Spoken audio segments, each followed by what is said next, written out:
hopefully it stays this way. Knock on wood. I ain't got no wood up by me, pause. But I got anyways, some wood on me. hey yo.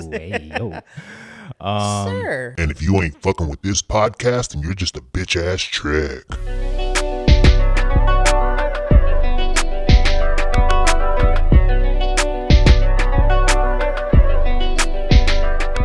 Welcome back to another episode of Save for the Pod, episode number 83. Me and Phil in this bitch holding it down. Yes, sir. It's the Zach and Phil show, motherfuckers. Yes, sir. So you know when it's just me and Phil on this bitch, it's gonna get a little reckless, a little wild. We was talking a little reckless before we started recording. Obviously, I cut it out.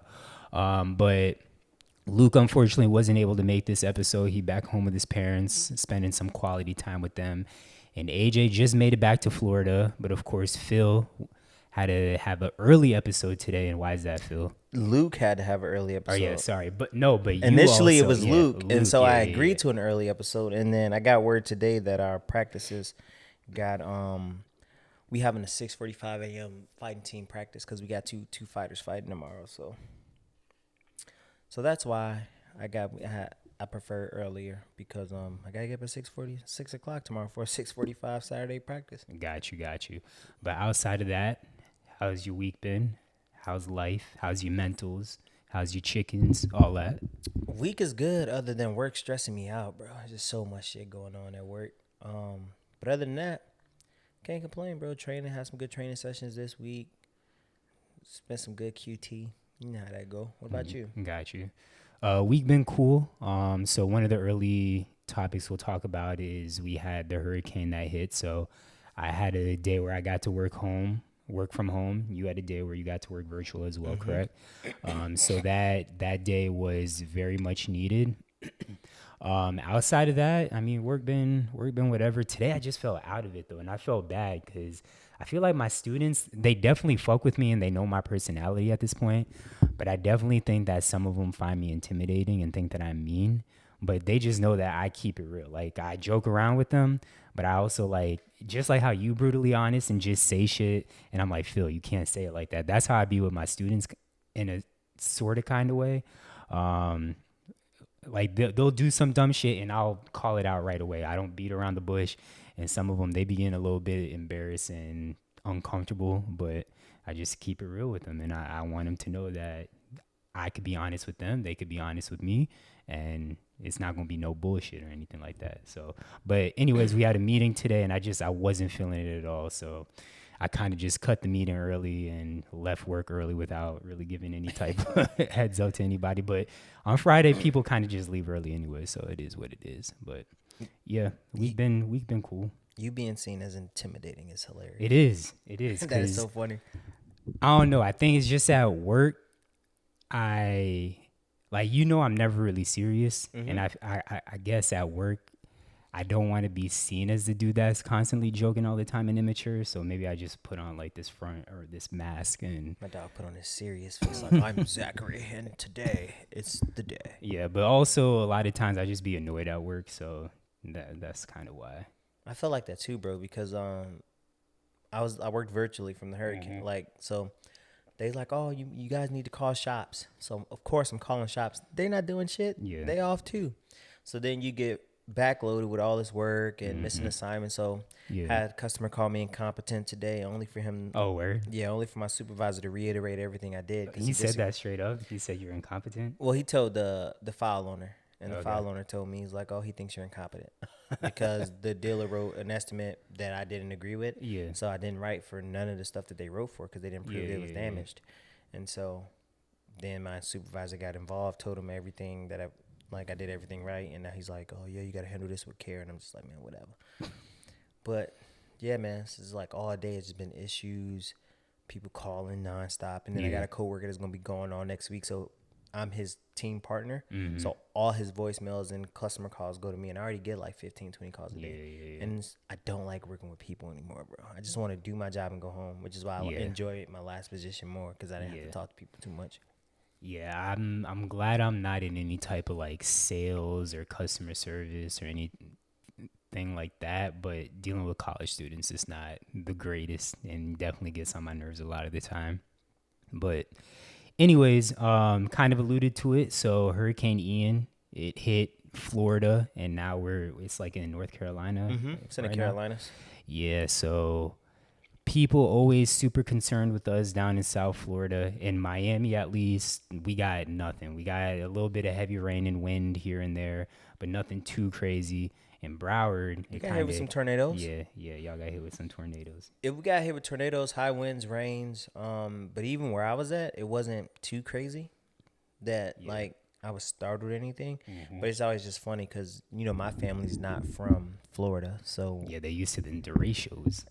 yeah. Or whenever we get a hurricane, they just all call and they're like, "Are you good?" And I'll be thinking to myself, "Y'all don't watch the Weather Channel because it's clearly above us." Exactly. Yeah, that's same with like Tatiana's family and people like from old jobs and whatnot. They're like, "Zach, are you okay?" I'm like, "Yeah." And I keep telling them like, and I feel like they think like hurricanes just sit on us for days and days and days. Wait, hold on, the camera just shut off. Technical difficulties. Boom, boom, boom, boom, boom, boom, boom, boom. Sorry about that, people. Forgot to delete all the footage from the last podcast. But yeah, I was just saying that I feel like people from the Midwest, they think that the hurricanes just sit on us for days and days and days. It's literally like what, a couple of, well, it depends on how the track of the hurricane is.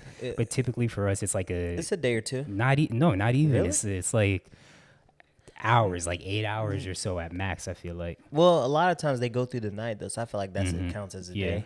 Yeah. But I always appreciate the concerns, even though I'm like, in my back of my mind, I'm like, if you just look at the Weather Channel, you know I'm not in the track of the hurricane. But it's just like, are you okay? Aunts call me, so it always feels good. Yeah, so on the east side of Florida, we call it South Florida down in here in South Florida. So we're on the East Coast. In the West Coast, they call that Southwest Florida. But that's where it truly got bad. So like Fort Myers area, Naples area, they got fucked up. Yeah, they got hit bad. Yeah. That whole pier in Fort Myers got knocked down. Yeah, so buildings destroyed, hella flooding. The videos that you see are insane. Like you'll see like 30-minute time lapses of like water surges just coming in, flooding up the streets. You see, like you said, roads got fucked up, bridges got torn up. It was like the bridge to Sanibel Island or some shit like that. Knocked down. That's completely destroyed. The pier is destroyed. That was on Fort Myers Beach. The pier fucked up. That whole pier, all the restaurants and like everything on the pier is fucked up. It was interesting watching one of the videos of the surges taking the water from North Florida. Yeah. And like the inlets in North Florida was like depleted. Yeah. Because bringing all the water down. You probably saw it from like Tampa. That's probably what it was. Yeah. So Tampa, that's what I think everyone going into this thought was going to get the brunt of this storm. But Tampa, from what I hear, wasn't really too bad. It was just like Fort Myers. Orlando, I had a lot of flooding from what I hear. And the Kissimmee area. Yeah, exactly. And no power. Yeah. So I have a student who's from Fort Myers. She said her family's all good, which is great to hear. But she was like, yeah, I honestly think we'll be out of power for like weeks or months or so. So I don't know. We'll kind of see how that goes.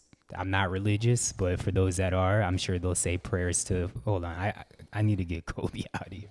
Sorry about all the distractions, people, but we smooth sailing from here on out. But yeah, they would say prayers up to Fort Myers and all them, and hopefully the Carolinas don't get it too bad, and hopefully for the rest of this hurricane season we don't get too much.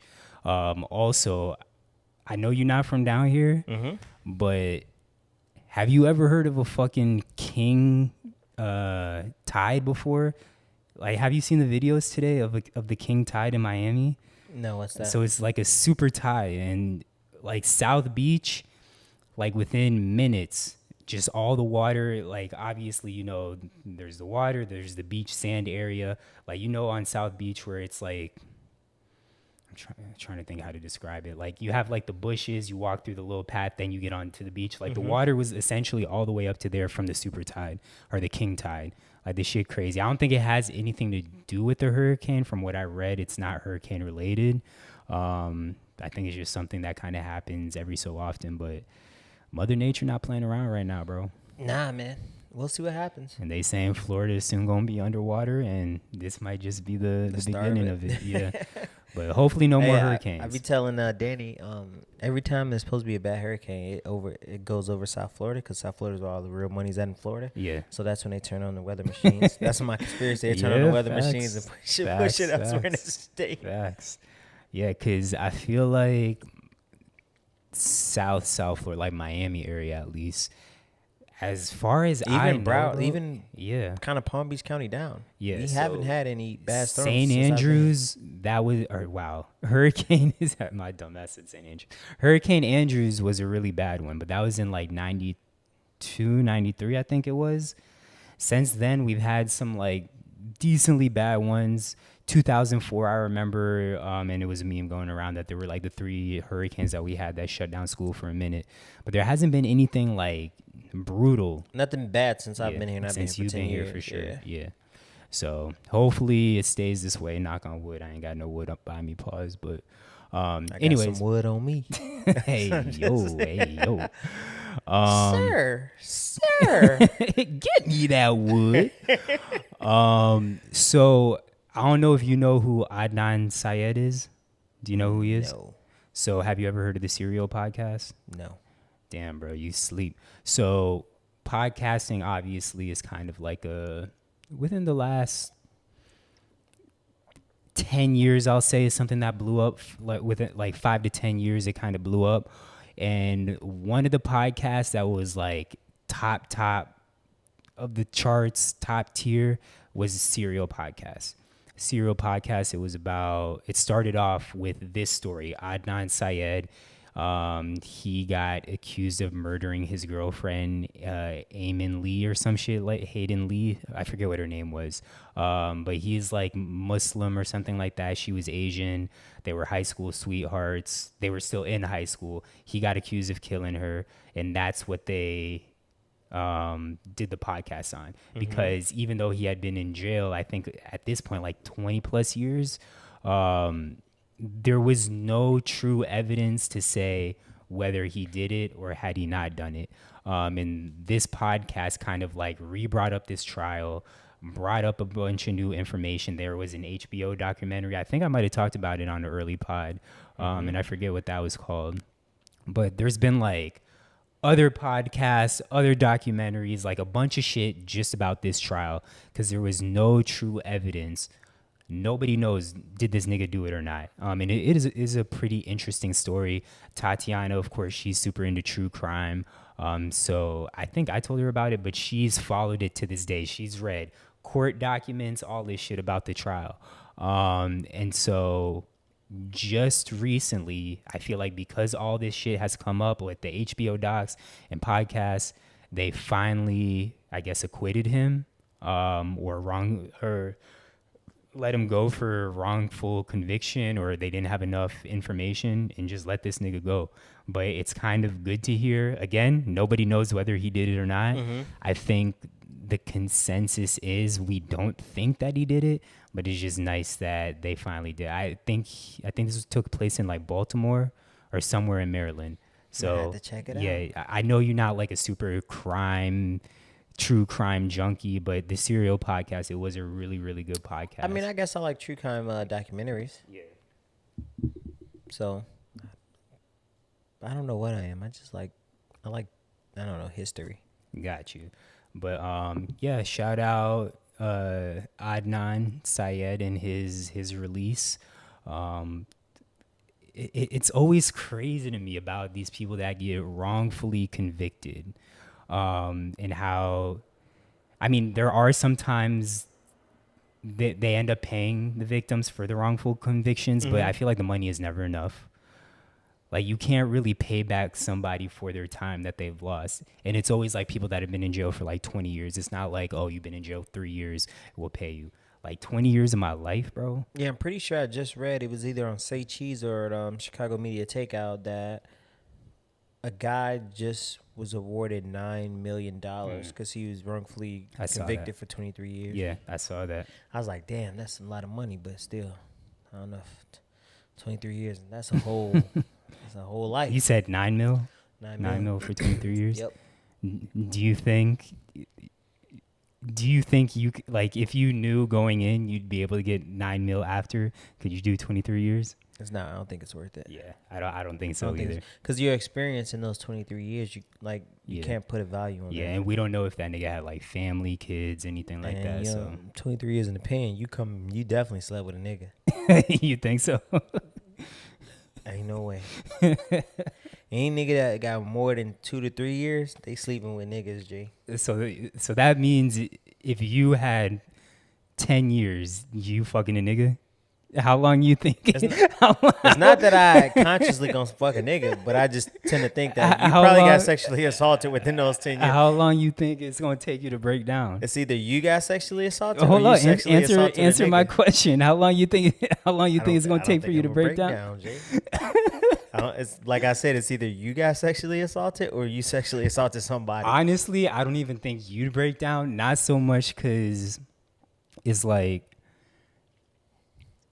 you don't want to fuck a nigga. It's just like I gotta prove everybody else wrong. Because at the end of the day, that's the only mentality I feel like you have. It's I need to prove people wrong. It's not like I want to live my life because this is how I want to live it. It's just I need to prove people wrong. Prove these niggas wrong. That's Phil. Don't doubt me. Exactly. So I feel like you might not ever break down in jail because it's just like, nah, I got to prove to Zach that I'm never going to fuck a nigga. I got to prove to all these niggas I ain't coming out here gay. We not gay bashing, but that ain't my cup of tea. Exactly. So this was a question that Tatiana had. You ended up changing it, so we'll do your question. We could do her question, but I felt like it was worded wrong. No, it was worded correctly. Because it made no sense to me, and I could be slow. It made 100%. All right, ask me her question. So it says, if your significant other and your mom or dad switched bodies, and the only way to switch them back was to sleep with one of them, who would it be? And I actually accidentally copied and pasted some other shit in here. So it's like, do you get what it's asking? So like, if your mom and Danny switched bodies, and the only way to switch them back to their initial bodies was to sleep with Danny in my mom's body, or vice versa, yeah. That's sick. It is sick. It is 100% sick. And Tatiana, I love you. I don't think I could even answer this question. But what was your question? Because I stopped paying attention at that point. I was saying that if your significant other switched bodies with your parents, so let's say Tatiana switched bodies. If your significant other had to switch bodies with one of your friends' parents. Okay, one of your friends' Who parents. would you have them switch with? Because initially you pretty much saying which one of your friends' parents you would sleep with. Well, that's easy. Like, I'm still gonna sleep with Tatiana's body with my friend's parents' mind, and like that's It's not Tatiana. It's Tatiana's body and your friend's parents. Well, so Tatiana's like spirit in my parents and your friend's parents' body. I mean, I still, no disrespect to you and your mom or any of the other guys or any of my friends that's listening. No disrespect to y'all, but yes, I would do that. I would too. To switch them back. But the initial one that Tatiana asked, that's tough. Yeah, and Adam, he answered that, and I agree with Adam. I'm just disappearing at night, and you'll never see me again. I'm not switching y'all back. They gonna have to chalk it up. Yeah, I'm not sleeping with my mom's body. That's disgusting. And then I'm not gonna sleep with Tatiana with my mom's like brain inside of her. And now my mom knows how great I clap cheeks. There's no way I'm fucking doing that. And then they switch back, and my mom has to remember that forever. What if it's your mom's spirit, Tati's body, but is it like Tati's body in your mom's voice and stuff, mannerisms? Because then that's kind of creepy. Yeah, we'll still because it's just her body is technically not incest.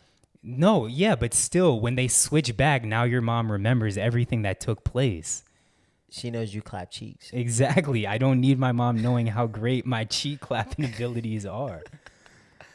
Yeah, that's a wild question. That is wild. I was like, yo, this is... That's Tatiana's white side coming out for sure. I don't know how I feel about this, Tater. I don't know how I feel about this. And then the fucked up thing is, I know if I were to ask Tatiana the same question, she'd be like, I'm not answering that. Because also, she fucking hates her dad. So she's not going to... Even though she says I kind of remind her mom said that I kind of remind her of her dad. That's funny because she hates your ass too.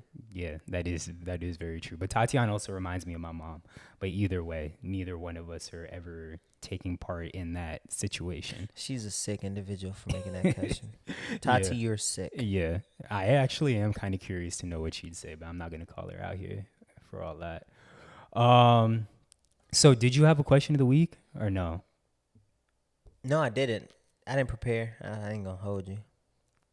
That's fine. Get off your chest. What you got to get off your chest? We won't fucking finish this episode in like 20 minutes. Oh no, we talking shit. What I gotta get off my chest? I don't got nothing to get off my chest. I got a lot of good shit that I've seen this week, but nothing to get off my chest. Okay. Other than like, oh no, you know what's funny? My supervisor's very direct, and I appreciate his directness, but low key make me feel like I'm dumb as shit, and I don't know if I like that. How so? Because the way he explains shit make me feel like I'm stupid. He's like, "Oh, we talked about this," and I'm like, "No, nigga, we off talked about this," and then he'll do shit. And he'll be like, "Oh, you were supposed to replace this," and it'd be replaced. So then I delete the replace, and I'm like, "Oh, repair it." And he's like, "Oh no, we gotta replace this." I'm like, "Nigga, I had replaced the first time, and you told me to repair it. Then you went back and said, let's replace it." Yeah. So it's just like my supervisor, interesting dude.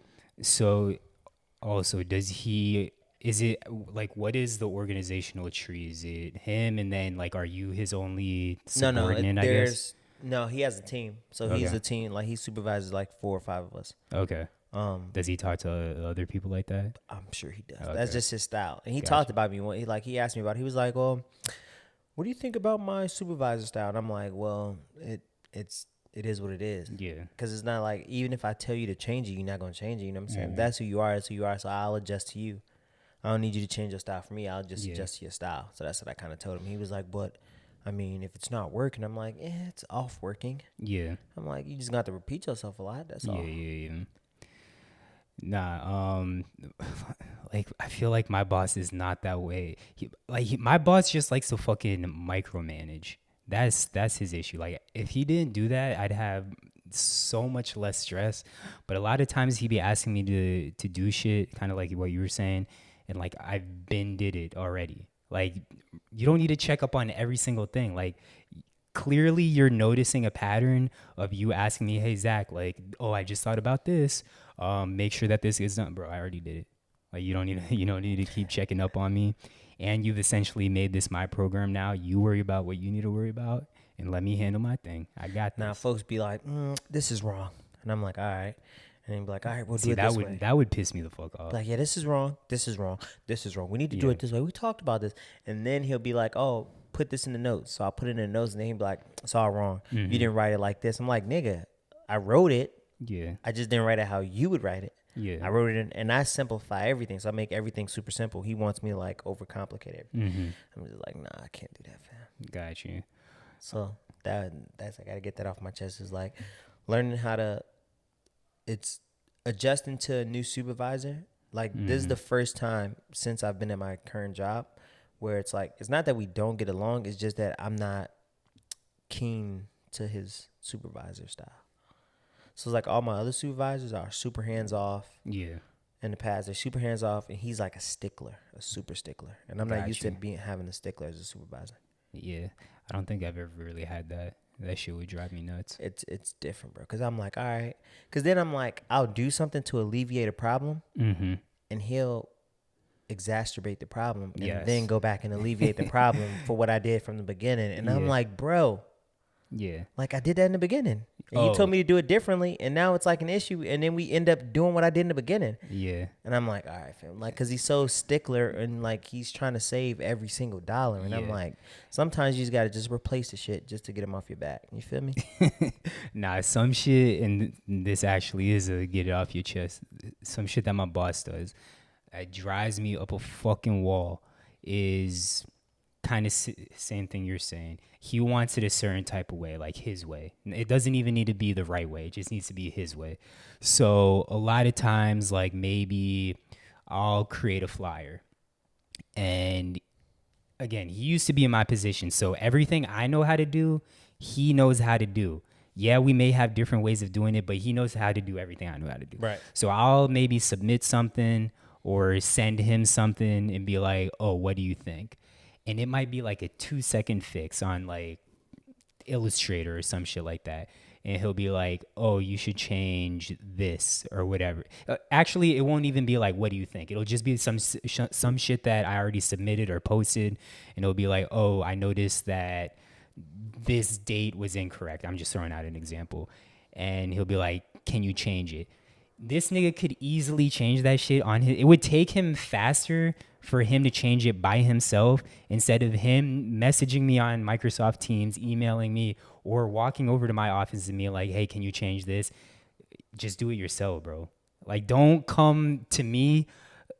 I get if it's like a constant issue, but it'll happen every once. You get what I'm saying? Oh, no, like, it'll happen every once in a while, and he'll go out of his way to tell me to change some shit that he could have just changed himself, and it would have taken way faster and just alleviated way more issues had he just done it himself. And that shit drives me fucking nuts, bro. Like, I be wanting. I love my boss, and I know he'll never watch this, but sometimes I be wanting to. Let's jump his ass. Exactly. I actually do got a question of the week now that I thought about it. Go ahead. If you could change the system to make the world better, what would you change? If I could change the system, Change a system of change something. it. I would make.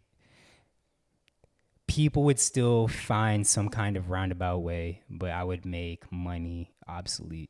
That was mine too. Really? That was exactly. That was like mine 100%. I was gonna say I'd make money obsolete and go to a brick and mortar system.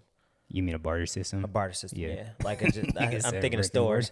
I'm thinking of fucking a barter No, system that's where it's like we just exchange like stuff. trades and skill sets and Yeah. all that stuff. No, I completely agree. I mean, is it nice? Even though I'm not a rich person, if we talking financially, neither one of us are rich people. I'm broke, bitch. Exactly. Neither one of us are rich people, and it would be nice to get to that place at some point. But I think we could all agree that money causes way more issues than it does cause good. Yeah, I think money I think money supersedes like racism. Yeah. So that's why I would change it because and money, I feel like, is kind of tied into engraved in racism. Yeah, it's like humanity would treat each other so much more if money wasn't the motivation. Yeah. It was just like, oh, we just live in life and hey, you need food? Cool, I can trade you some wood for some food. Yeah. I also think I get why it's in place, but schooling, I'm not saying get rid of schooling and teaching per se, but as far as like grading scales and like requiring like certain test scores and shit like that, like just teach people what they good at. Well, not even that. Just teach people for the sake of teaching people. Don't teach them for the sake of like having to reach a certain score. Like if a person, like say you had a class or whatever and you just taught people, there was never tests or anything like that. Like it's up to the person to kind of gain all that knowledge and do what they want with it in life instead of making sure that they have that skill set. Like if they don't have that skill set leaving your class, that's on them. But don't make it like a standard, like, all right, you have to pass this test so then I can send you out into the world. You get what I'm saying? That makes sense. You know what I would do? I'd get rid of prereqs in college. Yeah, I actually agree with that. Because I don't think, in some instances they help depending on the prereqs you take. But for the most part, if it was like you came to college and was like, yo, I want to be an engineer, and all I want to do is take engineering classes and be really good at engineering. Yeah, but now you got to take a fucking yoga class for whatever reason. Or you got to take like a language or arts class. Mm-hmm. And I get that it helps broaden your thinking, but if all you want to do is do engineering, I'd be like, all right, cool. 2 years, here's your curriculum, pass it and go be an engineer. Now, if you struggle with people skills outside of college, well, that's your fault because you didn't want to take nothing to tighten up your people skills. Yeah. And then last thing, kind of going off the money thing, I had tweeted about this a while ago. AJ responded as well. But I wish if we did have a money system that you were able to garnish that finance and money by being a good person instead of being this shiesty ass nigga or someone that was great in school. I wish just being a good person, you could make money. So like I think it's the Japanese or the Chinese social economy that they're trying to create, where it's like, I'm pretty sure it might be, I think it's Japanese, but it's like you kind of progress in life for doing the right thing. So not breaking Really? laws, paying taxes on Bro, time. I shit would like be that. a fucking millionaire. Are you shitting me? It's like a social currency. You gotta look into it. Wow. I definitely need to move to Japan. That actually makes me think of Black Mirror. Did you watch Black Mirror or no? Do you remember? A little bit of it. There was one episode where people were like trying to maintain like a 5-star lifestyle, like they were just by being like good people and doing everything. And the story of the episode was like the girl was kind of being fake just to try to get the 5 stars. But like if that was a real thing where you could just be a 5-star person by being good, and that's how you made your money, bro. Like I said, I'd be a fucking million. I'm pretty sure it's one in the Asian country, but I think it's Japan. Yeah, because they're big on like law and order and like society and taking care of each. Like they're really I think it's homogeneous. I don't know. Yeah, but I'm pretty sure they have a social currency system where they're trying to implement one where it's like you get rewarded for being a good citizen. I definitely need to check that out. But anyways, so that's all you have for Get It Off Your Chest? Yeah. Best thing you've seen this week? I seen a lot of good stuff this week, man. And I tweeted that it makes me happy to like see my friends get good news. I saw and that. like a couple of my homegirls called me this week with some really great news, like super good news, and so I was excited about that for them. Can't kind of divulge what it is, but I was super excited for them. 2 of my homegirls actually. Now I was telling you a story about, what I'm saying, me and Danny. So I was super excited about that. That was like, what I'm saying, Danny really trying to, what I'm saying, have a nigga put a ring on you. You said. Tiana who? Man, she trying to have me put a whole ring on that thing, on to oblivion. But yeah, man, so it was that, I just got super excited for my friends this week, bro. And it was like my homegirl. So like I got a couple close homegirls to me, probably like 3 or 4, and 2 of them are out of town, and they really hit me up with some good news. That just warmed up my heart, bro. That's awesome. Damn, this nigga turned in a new leaf. We thought you was the Grinch this whole time, and now his heart's growing 3 times. Nah, man, I got a soft spot for women. Even though most people think I'm like this womanizing, chauvinistic, like evil ass, don't like woman ass nigga. It's like, no, like most of the people, I have close women in my life. Yeah. I'm super close with my mom. And I got like homegirls that are like sisters that I beat a nigga ass for. Yeah. So when they happy, I'm happy. When they sad, I'm sad. Like shit like that. So it's like, for women especially, I'm more prone to be tender towards women than I am men, because I'm a man and I'm like a toxic man. Like, nigga, tighten up. Don't show your emotion. But when it's like women, I give them a pass. Like, you can be emotional. Y'all got fucking estrogen and shit. So, got you. Yeah, so good news. Shout out to my homegirls. I you know what I'm saying? Shout out to y'all. So, you actually just brought one to mind for best thing I've seen this week, how life works out in funny ways and life comes full circle. So when you first moved to Florida, we've talked about this before. You used to be a fighting ass nigga. You try to fight with the football player, not with the football, like against the football players, but you would try to fight with them. You said it right. I fought with them niggas. No, I'm saying the listeners would probably be confused. So you didn't fight against the football players. You fought on their side with them. And that was to kind of gain respect and whatnot. I was always like, Phil, why you fighting so much? And that was your thing. It was like, it wasn't that I was fighting. It was that Florida niggas is different. So it was me getting adjusted to a culture that is just disrespectful. So I think nigga, no one was disrespecting you though. No, it is, bro. I'm gonna tell you why. Because it's disrespectful because in Florida, right? Florida culture as a whole is not friendly. Yeah. In Chicago, which is I think to a certain extent in gang related areas is more violent, but there's a level of respect, right? Mm-hmm. So it's you get down here and niggas be like, bro, you know who I am? Bro, I don't give a fuck who you is. Or like they'll bump you and be like, bro, excuse you. Like, bro, what? Like, or step like all in your space, bump you, push you, and don't say nothing. And they expect like that's the norm down here. Like a nigga bump you and it ain't a big thing. Yeah. Like, no, bro, you bump me, like at least say excuse you. Like where I'm from, if you bump me or you not gonna talk to me a certain way.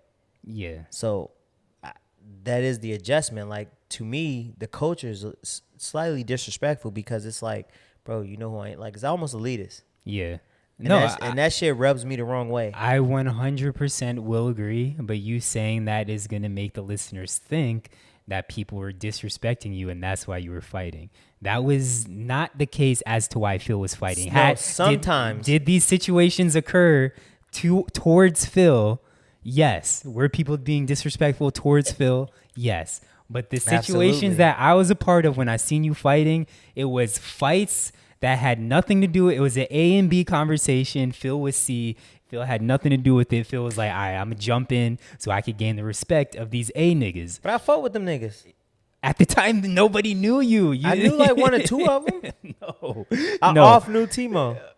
Okay, anyway, so it actually leads to Timo because I never thought the football players would even be like, I never thought they would recognize Phil's attempt to gain their respect and jump in these fights. But you just posted these fight pictures the other day of you winning. And in the comments, who do I see? I see Timo like, yo, let's go, or whatever the fuck Timo said. And I'm like, all right, Phil, it's all come full circle. Phil came down to Florida fighting niggas to gain the respect of Florida of football players. And then what does it take for me to finally see them respecting Phil? Him fighting. Life is beautiful. No, but I fought with Timo. I be listening to his music and supporting him. Yeah. And then, Quez my nigga. And he was a quarterback. But yeah, football niggas is different, bro. Yeah. Sometimes you got to get dirty with them. Like, it's like a team thing. So it's almost like the way team sports and gang activity ties into each other is it's very closely related in terms of like understanding that I'm gonna go to war with you. You gotta have my back. If shit happens, like, I'm gonna ride for you. So that's like the thinking that translates. So like, even when Timo was doing his whole, like, since he's been doing his rapper shit, I always post his shit when he posts stuff, like, shit like that. Yeah. And I seen a nigga out in public, and, like, last time I seen him, folks was like, bro, we going out tonight. Yeah. I need you to come with me. Next thing I know, I'm in the club, like, 4 o'clock in the morning. He's like, why do you take me home? And I'm like, I got you, bro. Like, just. Yeah. But that's funny, man. Bro, honestly, I can't think of, like, 3 moments, but top 2 worst moments. No, I actually can't think of 3. Top 3 worst moments in my life. 1, getting held back in 4th grade. That shit was Nigga, fucking. You stupid. That shit was traumatic, bro. The thing was, because I went to Henderson, and I don't know if you really know, like, exactly. So Henderson is a lab school, so a lot of times they'll test stuff on that school first. That like happens in the private schools, and then they'll be like, all right, this is what we're going to implement into the public schools. Y'all nigga test tube. Yeah, exactly. But at Henderson, it wasn't abnormal for people to get held back. There were a lot of people that got held back at that school. Like, it was. Were they all black? Because I'm screaming racism. Nah, it's Boca. No. They weren't all black. All right. There was another kid. Shout out my nigga Derek Moore. There was another nigga that got held back with me. There were these 2 white girl twins that got held back with me. Another Hispanic nigga that got held back with me. I was always scared of niggas that like I was always fearful of getting held back. So I like made sure I did well in school. Yeah, because I knew what them niggas that got held back, but like them jokes weren't easy. And the thing is, I don't know if at other schools or in other situations, if getting held back is the school's choice or if it's the parents' choice. But I remember overhearing the conversation. It was over the summertime because in Florida we have our standardized testing, which I'm sure most states do. We have the FCAT. It's not called the FCAT anymore. I don't know what it's called. But I failed FCAT writing, I think it was. And just throughout the school year, I wasn't the strongest student. So I remember overhearing the conversation with my mom and whatever teacher it was saying that I potentially should retake the 4th grade. And I remember when they told me, like, hey, you're going to get held back, you're retaking the 4th grade, bro, I was fucking bawling, crying. Like, because not even so much that, like, I felt stupid. That, like you said, that shit's embarrassing. It's embarrassing. Like, and bro, then, I didn't do enough to go to the next grade. That first day of school when everyone's like excited to see me because like we had a courtyard.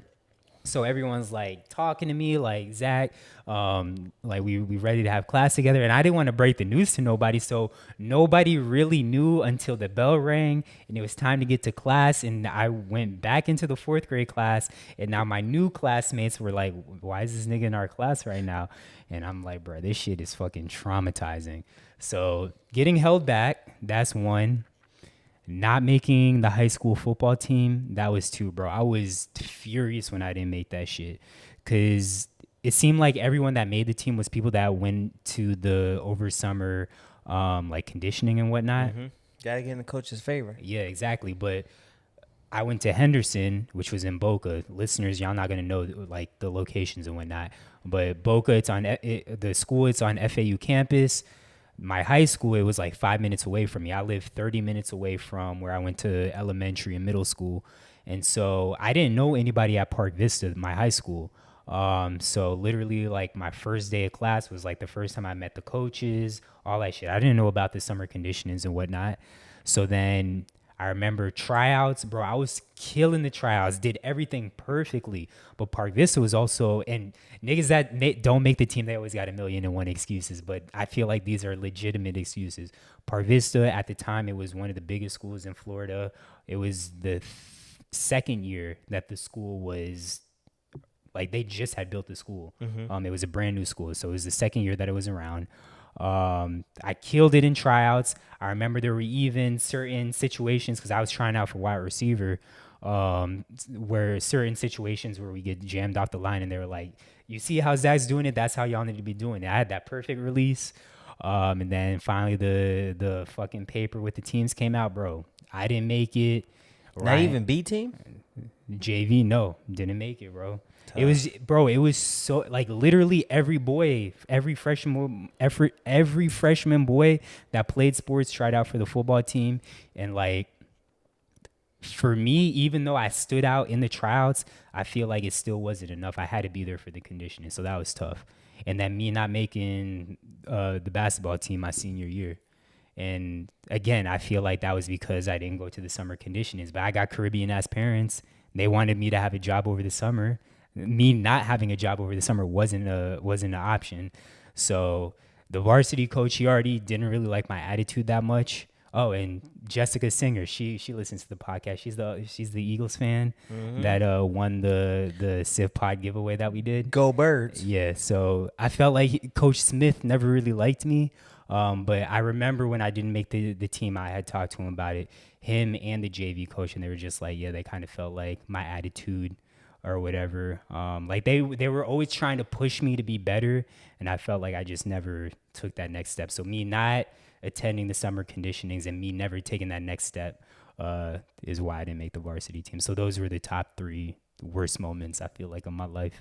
I got kicked off of my team my sophomore year in football. For real? Yeah, because we was at an away game and we started fighting against another team. Yeah. So how it happens is, you go to away games, you sophomore in JV, so we all play before varsity played. Yeah. And so after varsity play, we go in the stands, we go kick it, try to get they women. We, you know what I'm saying, we put on our jerseys. Even if we lose, bro, it didn't matter.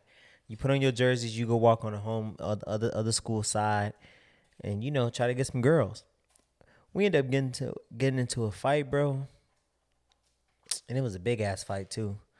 And so of course they break it up. We all get back on the bus. So we come back to the school, talk to the coaches, and they was like they didn't have video cameras at the time, so they didn't know who was involved. So if you got caught, it was you just got caught. And if you didn't get caught, you kind of lucked out. Yeah. So we fighting, we brawling, everybody rushed back to the bus. I didn't get caught fighting, but I got caught rushing back to the bus. Oh, God. And so when they called me, they was just like, well, we know you was fighting because you was running to the bus. And I'm like, man, I wasn't fighting. Yeah. They wanted me to snitch on the homies. I wouldn't do it, so they kicked me out the football team. It's crazy. Was it just you that got kicked off or other people It's too? like maybe me and one other person. I got kicked off the football team, and then my junior year, I wasn't big enough to start, so I didn't get no tick my junior year. Really? No tick, bro. I might have been second string on JV. And at that time, you was playing corner? I was safety. I play receiver and returning my freshman year. Yeah. 1 year that shit dead. Hell no, bro. I got killed. Yeah. Killed.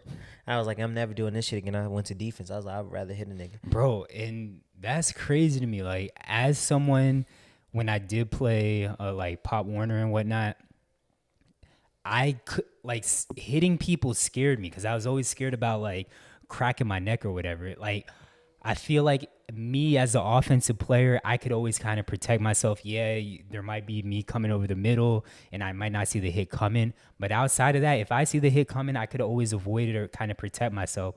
Whereas a defender, just me, I know they teach you to always keep your head up. Keep your head up, yeah. But Get it me across the chest. compressing my spine or whatever, that was my biggest fear. And I just tackling people, that was scary to me. Nah, bro. I when I did kick return my freshman year, bro, our kick return team was so bad. Every time I caught the ball, I'd get gang tackled. And mind you, I'm 87 pounds my freshman year. It's a little dude. Yeah. So I'm getting up every fucking kickoff return, fucking getting grass out my face mask. Like, they like, damn, he's great. As soon as I break a 10-yard run, I'm thinking I'm about to break one loose. Somebody come out, blow. Yeah. Put the blams on me. So I'm like, yeah, I can't do this. After that, I would rather hit somebody. So that was like one of my major disappointments was getting kicked off my sophomore team, not playing my junior year. But that was also one of my biggest motivations because I started my senior year. Another big disappointment was almost getting kicked out of school in college. Same shit with the niggas. They was in the room smoking weed. The one time I wasn't smoking weed, I was in there, and we got caught. And we all went to judicial affairs. Yeah. And so I was the only one that was like, I told the lady, I'm like, yeah, I wasn't smoking, but I was in there, so I'll accept whatever punishment comes in there, like what everyone else said they wasn't smoking. So you on disciplinary probation. So being disciplinary probation my freshman year was like a disappointment. Oh, yeah, actually, at FAU, I always thought disciplinary probation I was on academic probation. That's what it was. Stupid. Bro, I am not so. Bro, you smart. What do you mean? No, listen. You ain't that dumb. Listen, to be on listen. academic probation. Listen, kindergarten through 8th grade, again, Henderson was a tough school. I struggled all through outside of kindergarten, but like 1st grade through 8th grade, I struggled. Then when I went to high school, like an actual public school, I was like, oh, this shit mad easy. I maybe took, but I didn't take like AP classes, and I took general classes, and I took maybe like a handful of honors classes. But high school was easy as fuck to me. Like all you had to do is your homework, and you were straight. That's it, yeah. High school's easy. Then when I got to college is easy. Yeah, when I got to college, that's when I felt like that shit was kind of tough all over again. And maybe it was just a scenery type thing, because again, kindergarten through 8th grade, that was on FAU campus. Maybe I felt too comfortable because my parents had worked there. Then when I went to FAU, both my parents had worked there. Maybe I just felt too comfortable. Maybe I needed that new scenery or whatever. But yeah, college, that was tough to me. And then so undergrad, struggled all throughout that. And then grad school was a fucking joke. That was the easiest shit in the world to me. So I wouldn't say I struggled in college, like undergrad. I didn't apply myself as much because I was for the experience. Yeah. So like my thought going into college was like, I'm about to make sure these 4 years are the best 4 years of my life. Yeah. So like I did everything. Bro. I was in hella clubs, traveled, partied hard, and even still like I did well in school. Yeah. Like I probably could have did a lot better if I would have studied. But I'd go through class and I'm like, my fucking senior year, I had an online class that I did 3 weeks, which was stupid, but I did an online class. I did a whole semester class in 3 weeks and got a B. Yeah. If I'd applied myself, I would have got A. So it was like that it was like that for me for college. But my issue is I'm 99.999% sure that I have ADD. And I know a lot of people say this just like jokingly, but I can guarantee you that I have ADD, and I've just never been diagnosed for it. I probably did too. I used to think I did too. Bro, actually, I think you might as well, but I be seeing, and I talk to myself all the time. This is well before, I think you might have ADHD, but this is well before TikTok. I've always thought this. I have friends that had ADD and ADHD, and I had a lot of the same issues as them. Focusing has always been an issue for me. And now that there is TikTok and I see like a lot of the signs and whatnot of ADD and ADHD, I'm 100% sure that I have ADD. And again, I have Caribbean parents, and they don't believe in that type of shit. They don't believe in medicating your children and whatnot. It's like, nah, y'all gonna figure this out. So again, I never got taken in to a doctor, and I'm sure I still could as an adult. But at this point, I'm like, why the fuck would I do that? So. I'm about to go get diagnosed so I can get some Ritalin, get some drugs. Yeah, facts. But yeah, we went off on a tangent. We really did. We really We did. went off on a tangent. Is it the drinks? It might the Zach be. and Phil show. It might be. It might be. But no, for real, I'm gonna see if there's like a online test or like like some kind of YouTube shit that is like, oh, take this and you'll see if you have ADD, because I guarantee you that I do. If I don't got ADD, I know I got a sex addiction. Bro, neither one of those things are correlated. But I agree with you. I am on this same page. I'm like, if I went to a therapist, he'd be like, you're addicted to sex. And I'd be like, huh, really? You don't say, Doc. I definitely can't get enough. But you be saying you get tired and shit. I'm not on that wavelength at all. I never get tired. I mean, it's just the thought process. Like, I think about it every day. Like, I'm like, am I going to clap some cheeks today? Probably not, but I still think about it. Like, I'm not going to clap some. Let me look at something real quick. Even if I don't do shit with it, but let me just take a quick gander. Yeah. Nah, I was worse. I think getting older has helped, and like being in martial arts and focusing on other things and being tired definitely helped. You think so? Oh, for sure. Yeah.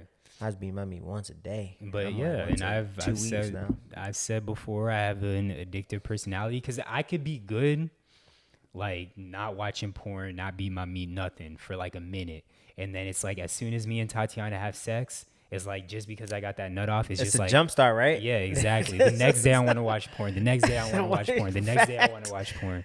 It's like, oh no, I was doing so well. Exactly. So it's tough, bro. We the same person, different bodies, different brains. That's all it is.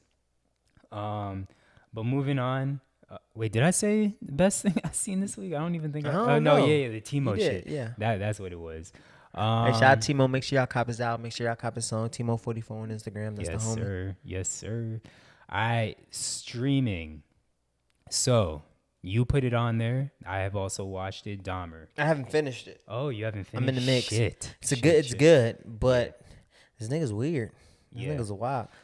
It just shows you how like so far what I appreciate about the show is that it shows you how taboo like gay shit was. Because in the he was like, oh, he just get away with shit because he be like, we're just doing some gay shit. And I'm like, yo, like, what? All right. Like they want no parts of that. Like I gotta go cleanse myself because that was around the 90s when people thought like if you look at someone you catch AIDS. Yeah, exactly. So that's like that was wild to see. And then I went and watched his actual interview, like on YouTube of the actual person.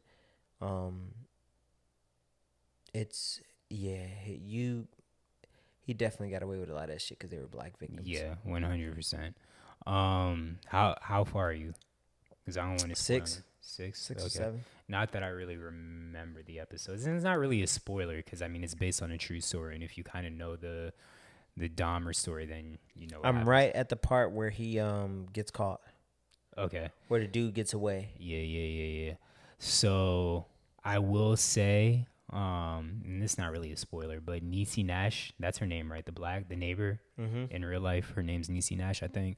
Bro, she is mad annoying. Like, she's just super pushy in the show. And I'm also curious to know how much of the show is, like, actually factual. It seems like a lot of it, because I saw, like, the excerpts of, like, the court case scene. Yeah. With the victim's daughter, the phone call scene. Like, it seems like a lot of it, they try to do a good job of showing. Yeah. So I'm sure as far as the police's, like, reactions, I guess, to like the calls and whatnot, I'm sure that's accurate, but it almost seems like Dahmer wasn't a good and like you said, he's not a good and effective killer. It's just that the police were just like turning a fucking blind eye to it. Yeah, just didn't give a shit about anything that was going on. Yeah, agreed.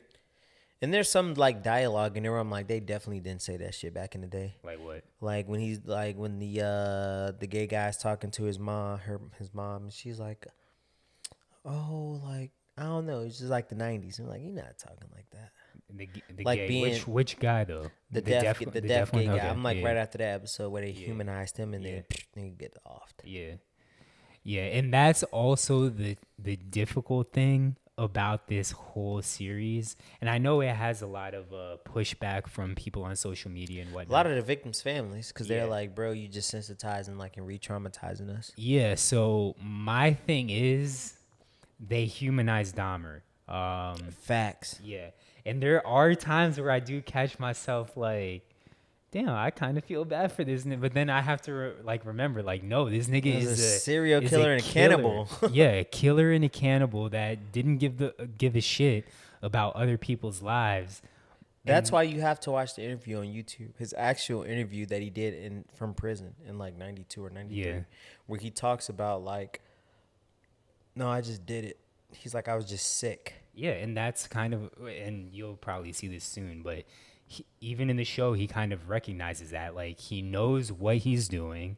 Fully aware. He wants to get the electric chair. Like, he wants to get killed. He's just like, I kind of just have these urges, and it's easy to do. Like, I'm not sick. I'm not crazy. It's just it's easy to do. Easy And to kill that's what I niggas. want to do. It's easy to lure him back to my house Yeah. and drug him and kill him. Yeah. But the nigga is just so fucking nonchalant, bro. Like, I feel like that's how I'd be if I would. No, I wouldn't. But I'd like to think that as a killer, I'd be like that nonchalant and just like.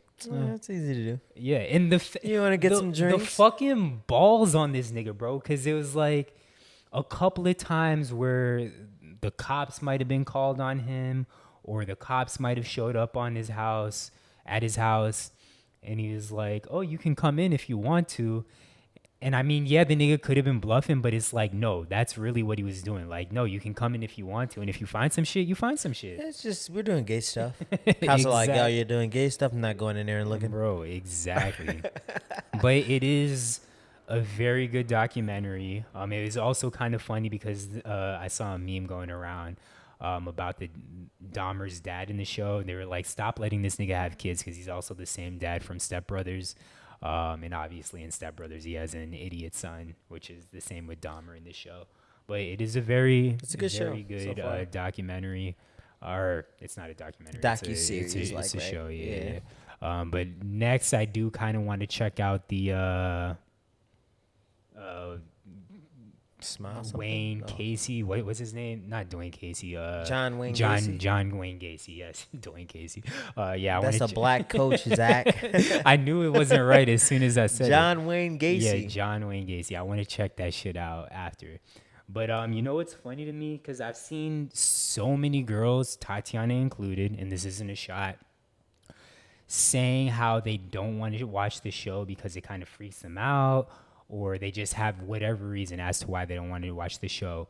But these are the same girls that are like so into True crime, murder mystery, and all that stuff. So it's like, how come you love it up until when you have to actually see it and it's in your face? Like, you love hearing about it, you love reading about it. Well, because it's fantasy. It all sounds good if But it's made why? up. Also, that's another thing. Like, what is it about girls that are so obsessed with true crime and murder mystery? It's the fantasy, bro. Yeah, but like, I don't know. My brain just can't fathom it. I don't know. I mean, I don't know. Because, I mean, it depends on the kind of true crime. Because a lot of time in true crime, it's men taking advantage of women, finding out ways to lure women and, you know, murder women. Whereas it's different in the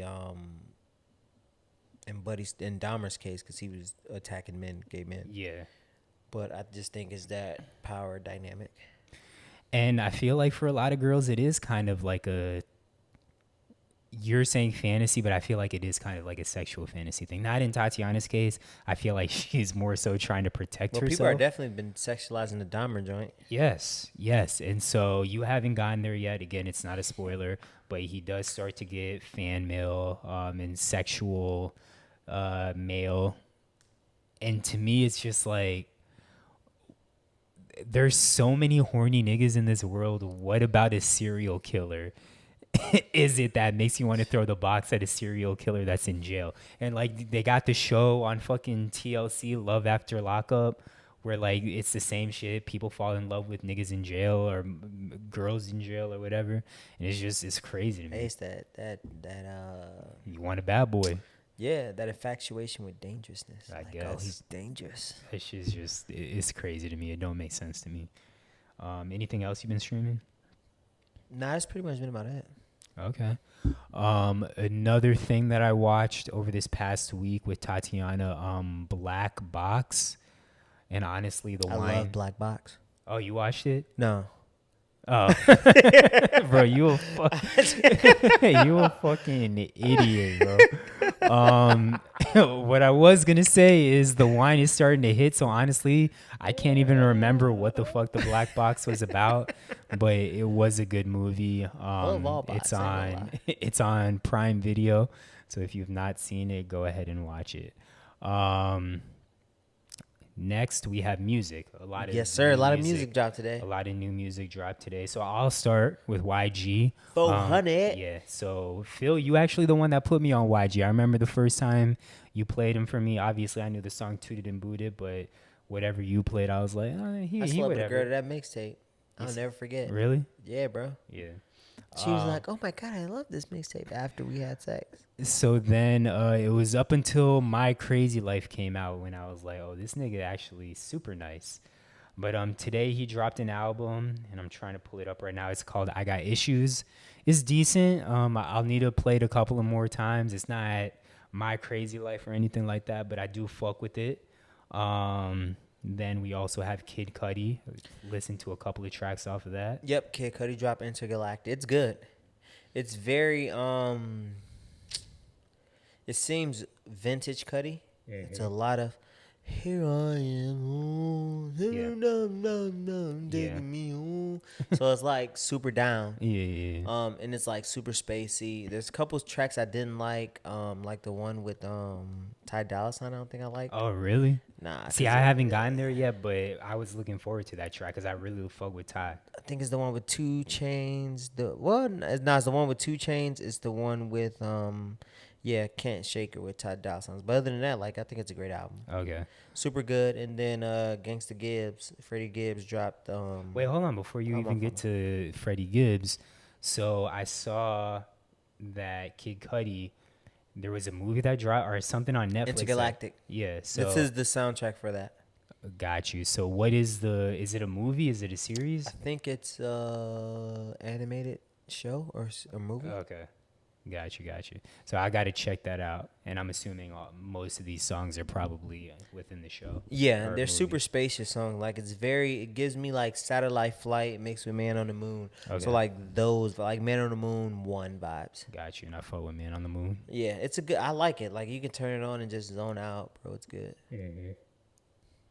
But Freddie Gibbs, you could go ahead and talk about him. Sold separately. It's a banger. That's what it's called, Sold Separately? Sold separately. Sold Separately. Production, flawless. Who is a lot of motherfuckers. Okay. Boy Wonder, Alchemist, DJ Paul from 3 6 Mafia. Alchemist was on it. I know how much you love Alchemist. It's so much production, but the album in general, Anderson .Paak features, Pusha T features, Music Soul Child, Scarface, Moneybagg Yo, Offset. Like that Pusha feature.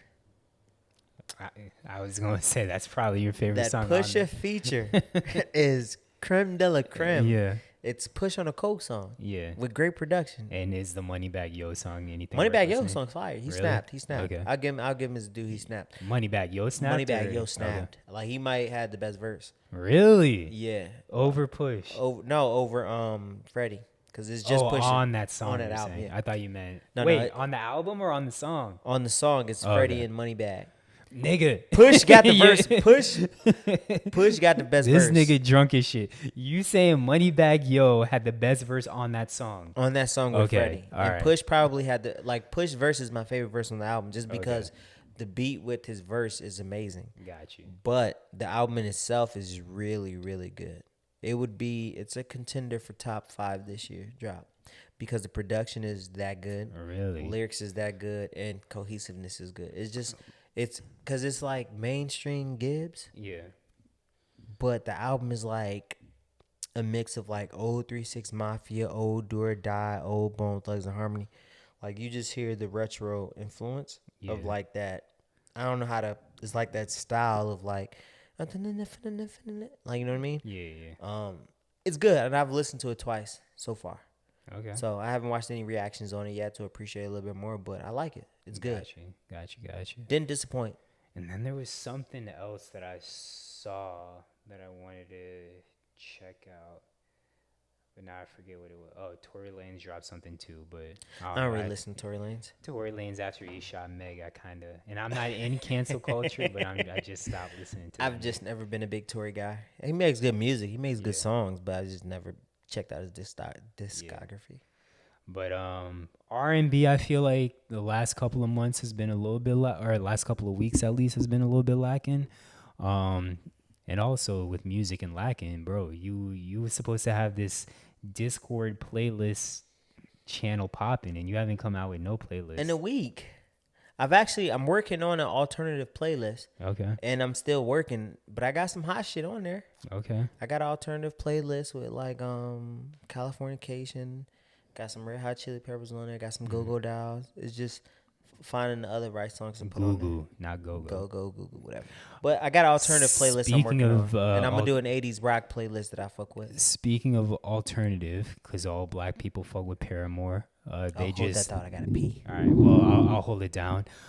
Paramore, they just came out with this. And nigga forgot to take off the fucking headphones. But anyways, black people, it seems like, I thought I was alone on this, but black people, we definitely fuck with Paramore.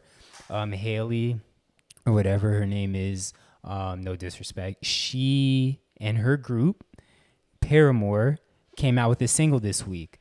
Paramore also is coming out with a new album in February 2023, so I'm actually very, very excited to hear it. And black people, we fuck with rock on the low. I know a lot of people, they're like, no, we only listen to hip hop here and there, but everyone has that 1, 2, or 3 rock songs that they can sing pretty much word for word. And Paramore, that's on a couple of people's list. So shout out to Paramore, shout out to Haley for coming out with that new song.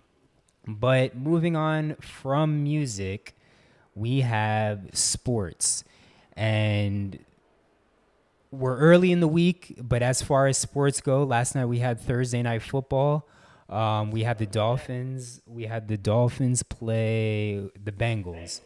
And Phil actually was the only one that won the prediction for this week. He predicted that the Bengals won. But why did I predict that they won, though?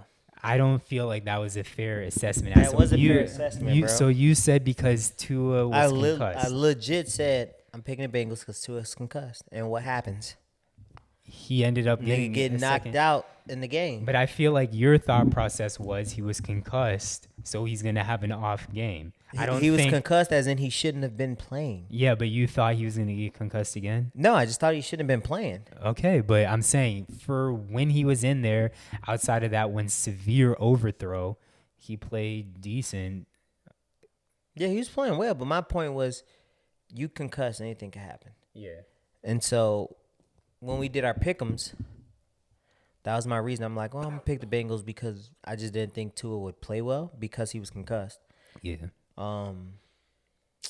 Yeah, man. So I don't need a doctor to tell me that he wasn't concussed last week because I done seen a lot of niggas get knocked out and freeze up like that. Yeah. So I think a lot of times when you see a player get knocked out like that, there's no reaction. Yeah. Yeah.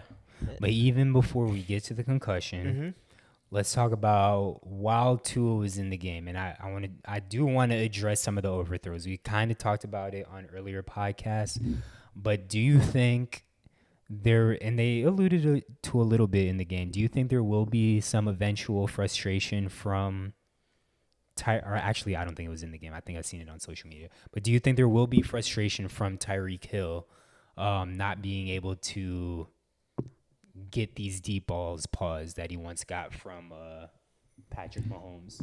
There may be some frustration, but at the same time, he won't be able to express it because when he got traded to Dolphins, he said that Tua is the most accurate passer he's ever played with. Yeah. So we know Mahomes can throw at 70. Yeah. We know Tua got a weak arm. So it's a lot of Tyreek plays was big bombs, but it was also like just give me the ball, 3-step drop, Yeah. and I'll take the rest. Yeah. So I don't think that pays too much dividends because they both are playing really well already. Yeah. To start the year, I think Mike McDaniels is a great play caller. I don't know if, as the head coach, I don't know if he's the one calling the offensive plays.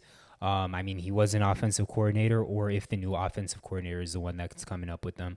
But I do think he does a great job of scheming. I like the designs and their motions. 100%. So I think he does a good job of playing to his strengths. I feel like any quarterback that he had, he'd be able to play to their strengths. And I think the deep balls that we've seen, it's been Tua kind of being patient in the pocket and taking those shots where he could have had like the little check down here and there. But I don't know.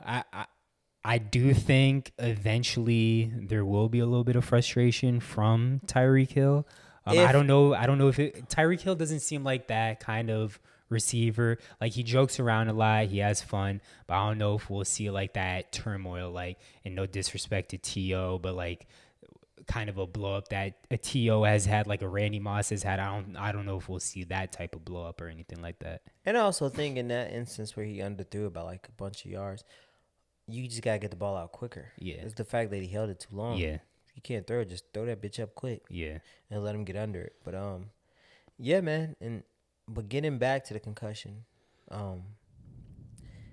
I've seen people get knocked out like that in person.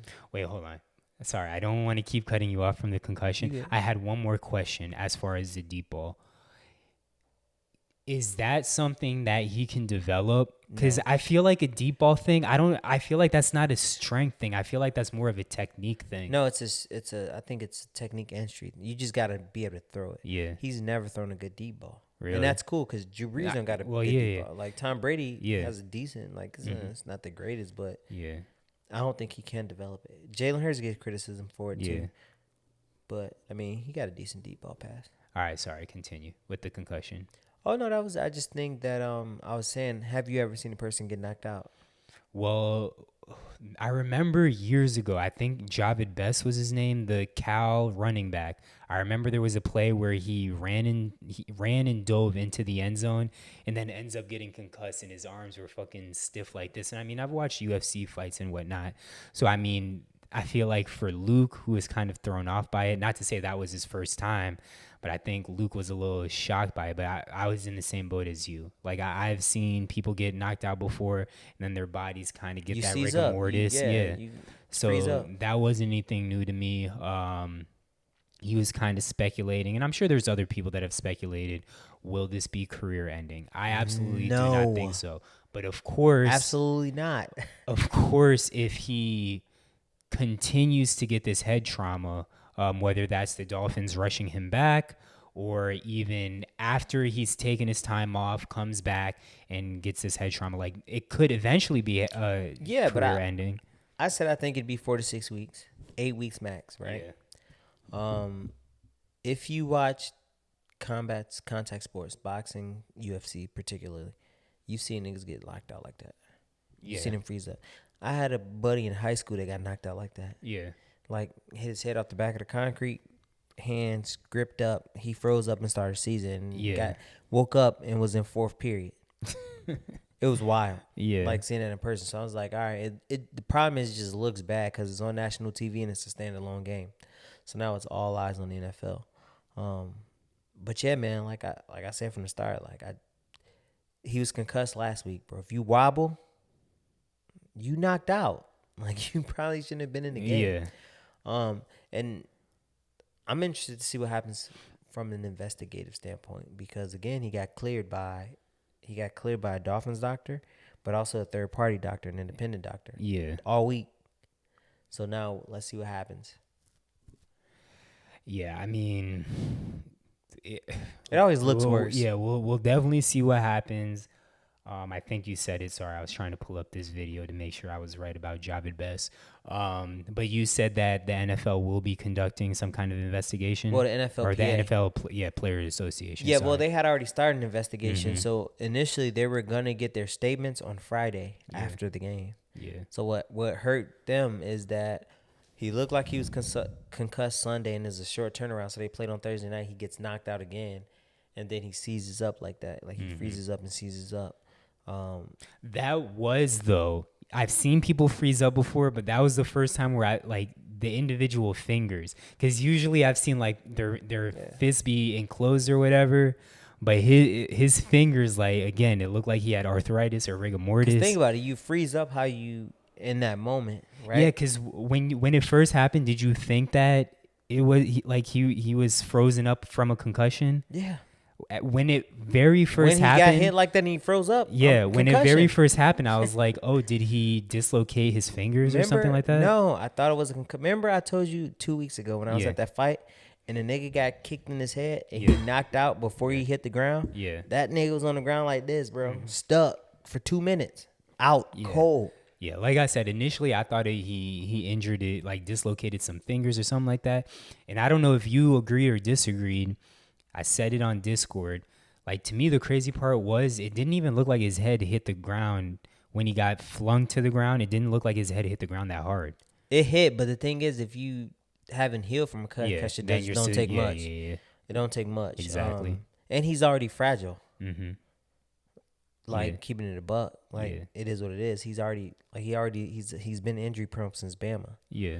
So they're like, oh, the Dolphins failed him. And I'm just like, it goes both ways. Yeah. It's you accept the responsibility because you're trying to get the bag because you're playing for a contract. Mm-hmm. And common sense would tell you he had a concussion last week and he probably should have been out there. So I think both parties are at fault.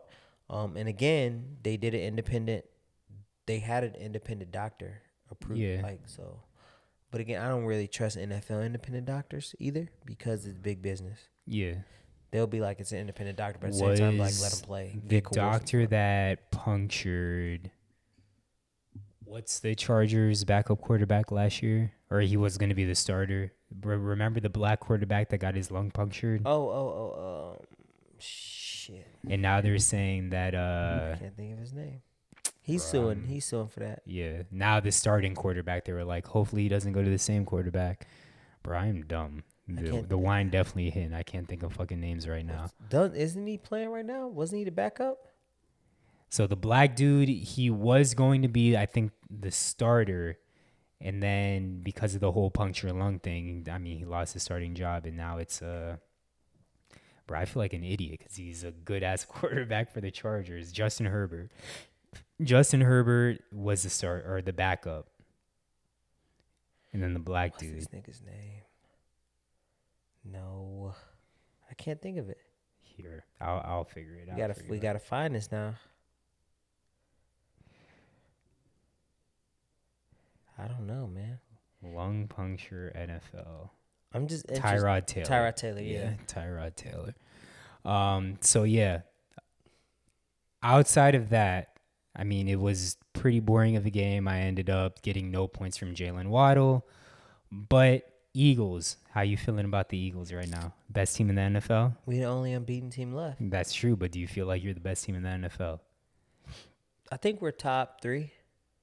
It's best to say hard because there's a level of competition. Yeah. I think we've played some decent teams, but not great teams. I think Jacksonville's going to be our toughest test. You think so? Yeah, because we're missing Avonte Maddox. He's our best slot corner, and Christian Kirk plays out the slot a lot. Yeah. And Boston Scott's down, and we could have it's Doug Peterson's return to Philly, but it's also going to be crazy weather. And right now, Jacksonville is really good against the run. It's also, what's his face's return to Jacksonville? Is Dougie P's return to Eagles? No, the backup quarterback was the Trevor Lawrence? No, the white boy that the Jags used to Gardner have. Minshew. Yeah, That nigga not getting no tick, bro. I'm not thinking about that nigga. What? No, it's more so Jacksonville's really good against the run, and it's projected to be bad weather. Yeah. So a lot of rain. But yeah, we're good, bro. Like, we real. Jalen Hurts just won NFC Offensive Player of the Month. We've had 3 players earn Player of the Week honors. I told y'all niggas we was gonna be nice. You did, but you say this every year. But no, I didn't. Listen. No, I don't. I tend to think I'm pretty fair when it comes to the Eagles because that's the only thing I care about. I told y'all last year we was gonna suck, that we was gonna make it to the playoffs, and y'all thought I was wild. I was You like, said you thought y'all was gonna suck? no, I said last year we was gonna make it to the playoffs. And I was like, bro, no, y'all not. I was like, we're gonna be first or second in the division. Y'all like, y'all niggas gonna be trash. I'm like, watch. Exactly. We try to laugh you out the building, but I feel like every year you think you're gonna be top No, of the if division. we gonna suck, I'll say we'll suck. Make it to the playoffs. But listen, I have not been on the Jalen Hurts hate train, but I've been skeptical of Jalen Hurts. Mm-hmm. But I think if he has, even though the Jags, I'm still not sold on them, but if he has another good game, it doesn't need to be great, it doesn't need to be fantastic, just another good game, I think Jalen Hurts will convince me otherwise. Because right now I'm on the fence of Jalen Hurts. Is he good? I'm not sure if I'm truly a believer yet. Bro, he's good. The problem is we didn't have the A.J. Brown helps a lot because last year we was doing the Jalen Reagor. And I told y'all this last year. I'm like, bro, he's made great passes that have been dropped in the end zone. They get called back. So I think he's good. I think he's on like that Donovan McNabb trajectory. You know how Donovan McNabb wasn't like the best quarterback, but he was always like top 5. Yeah. Like he was good enough to compete and make you good every year. I think that's Jalen Hurts. And I think Jalen Hurts is a better leader than Donovan McNabb. And I think that's what kind of helps him is that he's a great leader. He's a hard worker. Yeah. And the team like just fucks with him. And we got hella talent. Like, we so talented across the board. And if the Saints, we got the Saints first round pick next year, and they look like they're going to be buns this year. Yeah. So, we'll see. Yeah, so you predicting a win for the Jags for the Eagles this week? Yeah, I think we'll win by 7. It's going to be a hard game, but I think we'll win by 7. See, I know the Jags 2-1 right now. Mm-hmm. Yeah, they 2-1 right now. Shout out my boy Eric. Shout out Drew from the Dunn and Drew podcast. Y'all hyping up the y'all. I don't think so, bro. The Jags, Doug Peterson is a great coach. Oh, I'm not disagreeing and they got great talent. Think about how many first round draft picks they got because they was trash so many years. Yeah, all them niggas is playing well. Yeah. I don't know. That offense is still a little shaky to me. I don't think James Robinson is playing well. Trevor Lawrence is hooping right now. Yeah. They don't really have crazy wide receiver core, but Christian Kirk is playing well. He's doing all right. Yeah. He's got like 70, 80 yards a game. Their defensive line is killing it right now. Yeah, their defense, Lloyd is killing it at linebacker right now. I think the Jags have a pretty good defense right now. Their offense is where I'm a little confused. James Robinson is a good running back, but the receivers, he's better than ETN in my opinion. No, I agree.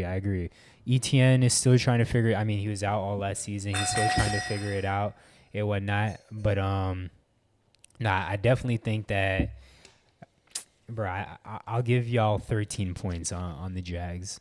It's gonna be a tough task because Peterson is motivated to beat us. Yeah, because we ousted him, and so is Gardner.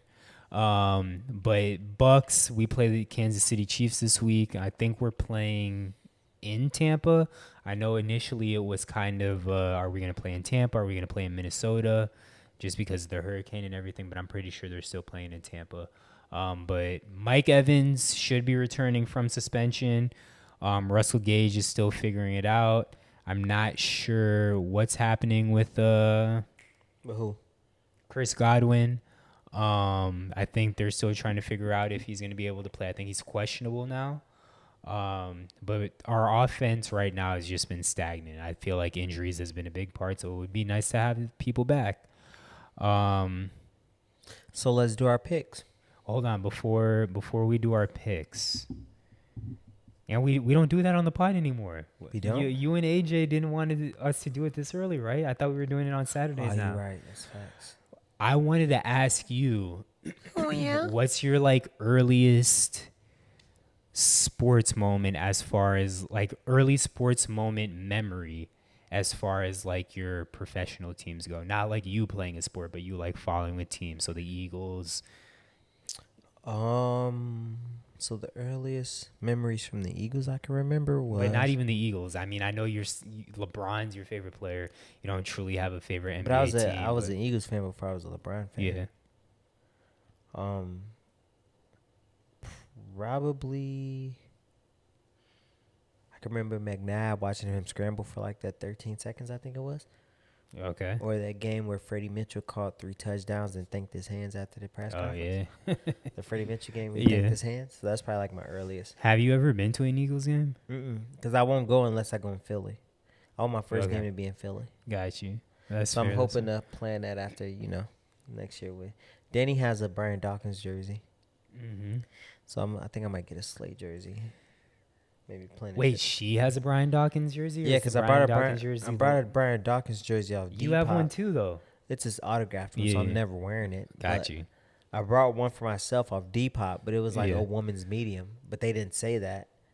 So it just said medium. I'm like, Yeah. oh, shit, a dog jersey. I get that shit as little as hell. Wait, who do you like more, Dawkins or McNabb? Dawkins is my favorite player of all time. Okay, I play alright. defense. Got you.